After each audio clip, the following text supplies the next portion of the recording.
เอาเดินทางต่อพี่น้องไปบ้านนาพนดูเพิ่นว่าระดับน้ำนี่ขึ้นหลายว่ะครัวก็เฮ็ดไหม้แล้วสิไปเบิ่งไม้มันมาดเนาะเพิ่นได้ครัวดินแล้วพี่น้องไปเบิ่งน้ำกันพี่น้องไปซัฟเฟอร์เฮา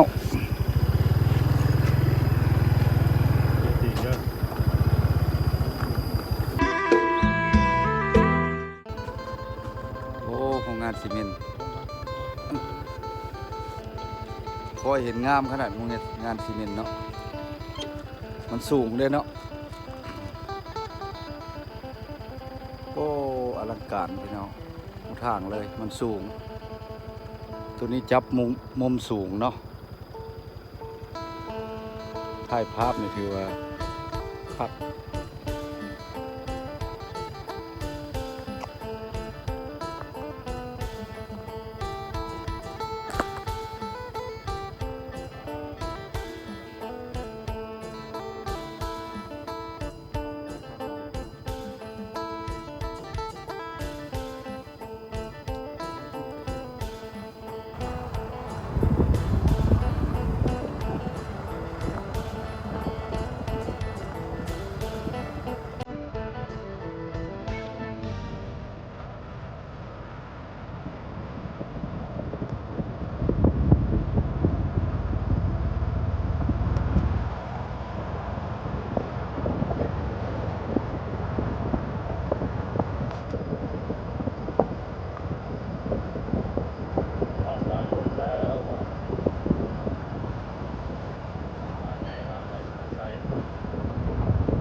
รถงัว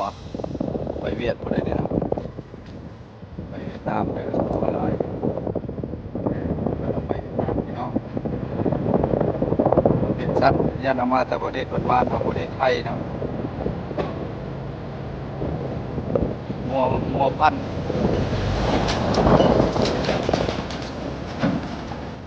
รถก็อัดบ้านเฮาก็ได้พี่น้อง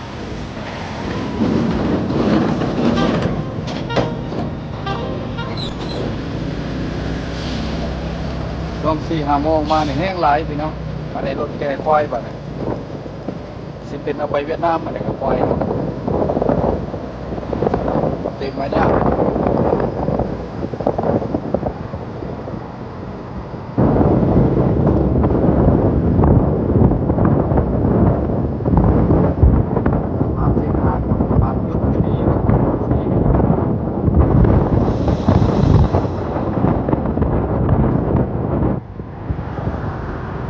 ไปทางละวันนี้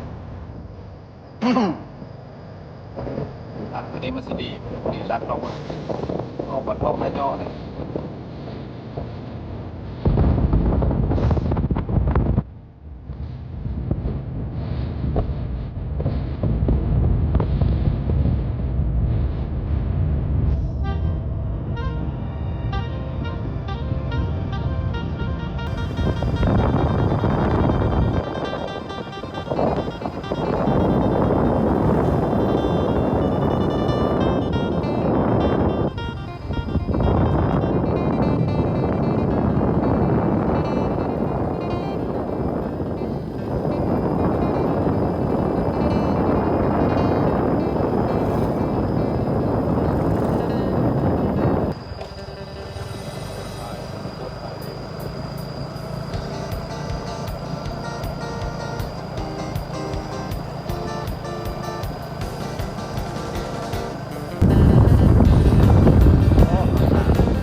ไปทางลัดสิไปได้หรือบ่พี่น้องลัดไปทางบ้านทอกนายอแต่สิออกไปท่าฝรั่งไปเบิ่งจับเบิ่งระดับน้ำว่าสิไปกันได้หรือบ่พี่น้องระหว่างทางก็เฮ็ดไม้มันมาดเนาะไปนี่ก็สิมีอุปสรรคก็คือโรงงานย่ำหินเนาะย่ำหินดำลงเอามาเฮ็ดทางพี่น้องเอาไปเบิ่งไปชมแล้วกันพี่น้องนี่โรงงานก็คือโรงงานยำหินเนาะอันนี้เนาะโรงงานยำหินถ้าบ่ไปได้นี่ก็สิลัดออกไปบ้านโพนตู้ เนาะถ้าว่ายาวโพดก็สิได้ตัดใส่เป็นที่2เนาะท่านผู้ชมเพราะว่ามามื้อนี้ก็2คนเบาสอนมันเป็นโซเฟอร์คือเก่าพี่น้องไปเบิ่งไปลุ้นนํกันพี่น้อง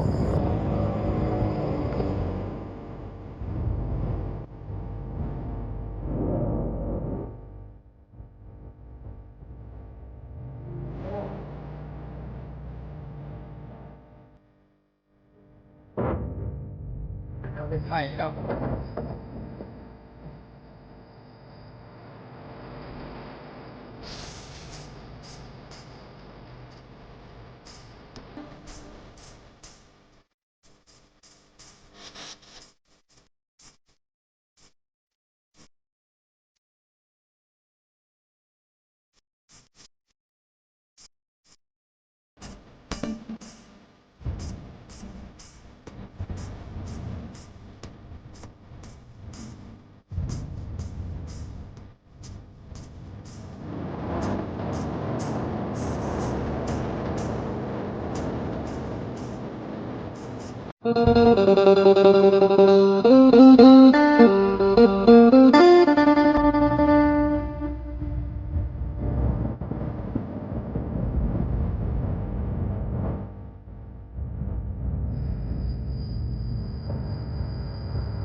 ใกล้สิฮอดบ้านนายอแล้วพี่น้องขึ้นโนนหนทางก็พอบ้านนี้แล้วเนาะพี่น้องเพราะว่าเป็นทางที่ว่าใช้มานี่ก็หลายปีแล้วเนาะเพราะว่ามันตะกี้มันเป็นทางควายพี่น้องวันนี้นะเป็นใช้ตัดมาออกจากทางบ้านทองมันเป็นทางลัดเด้อพี่น้องเฮาเนาะสิมีบ้านนายอแล้วก็บ้านทอกมันต่อกันไปเนาะพี่น้องบ้านนี้ก็ติดภูเขาหุ้มไปด้วยหินปูนพี่น้องที่ว่าเป็นบ่อนที่ว่าบ้านพร้อมภูเขาเนาะพี่น้องบ้านนอกนายอบ่แล้วก็บ้านไปได้ถ้าพลังนี่ไปได้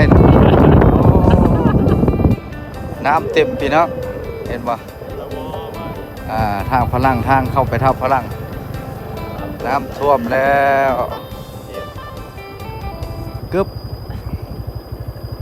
เจ้าล่ะเห็นว่าน้ำระดับน้ำพี่น้องมีแต่ใส่เรือเนาะพี่น้องใส่เรือจังสิข้ามได้แต่ว่าเจ้าของเรือในบ่อยู่เนี่ย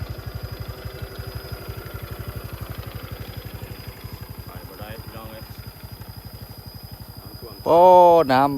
ำท่าข้ามไปท่าพลังพี่น้องอันนี้คือบันทอกแล้วข้ามไปท่าพลังแล้วถ้าเพื่อไปบ่ได้เนาะน้ำเต็มท่วมเลย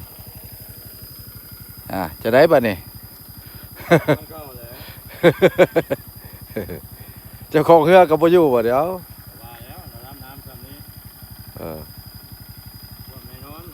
เพื่อนี่สิข้ามได้บ่รู้จักคันเดียวนะบ่ได้ติโอ้ได้กลับทางเก่าแล้วพี่น้องเข้ามานี่จักโลนี่ฮะประมาณหลายลักเติบได้นี่เข้ามานี่เนาะเข้ามาก็บ่ได้ถามชาวบ้านเพิ่นพี่น้องเพราะว่าอันถ้ามันเทาะธรรมดาตัดเอาผ้าพลังเนี่ยมันได้เห็นน้ำอันนี้น้ำมันยู่หลายเฮาก็สิได้กลับทางเก่าเนาะเพราะว่าเพื่อบัดเพื่อตัวนี้ก็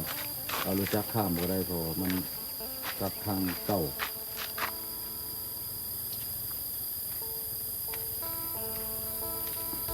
กลับทางเก่าไปบนทางคนละโรงงานซีเมนต์บนลงมาคนละ